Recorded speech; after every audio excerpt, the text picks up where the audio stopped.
આપણું ગુણ કેટલા થયો નક્કી કરો. એ વધ્યું છે કે ઘટ્યું છે કહો. એ અહીંયા સવારથી મળીને હોદે તો છોડી દેવામાં આવતા કે છોડો ભાઈ ઓછો ખસરતા. તમે રાતના 12 વાગ્યા સુધી છૂટા નહીં થતા. તો તમારું ગુણ જેટલે પાચ્યું છે કે પાપ વધ્યું છે એ ખાલી વિચાર કરો. સમજણ વગરનું જીવવું ભલે જીવો વરસ 1000, સમજીને જીવો આપણે એક ઘડી તો સમજો આપણો બેડો પાર. બસ આ વાતને સમજવા માટે જનેતાના કોખથી આપણને જન્મ આલ્યો.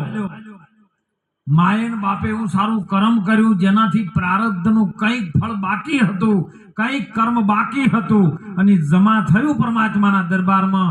એટલે આપણને મનુષ્યનો અવતાર આવ્યો. જ્યાં સુધી પ્રારબ્ધનું કર્મ ન બાકી હોય ને ત્યાં સુધી એને જન્મવાનો મરવાનો વારો ન આવે, પણ જન્મ લેવો પડ્યો. અને એમાં ઉત્તમમાં ઉત્તમ યોની મનુષ્યની મળી કે મનુષ્ય આ દુનિયાના સર્વે જીવ જંતુથી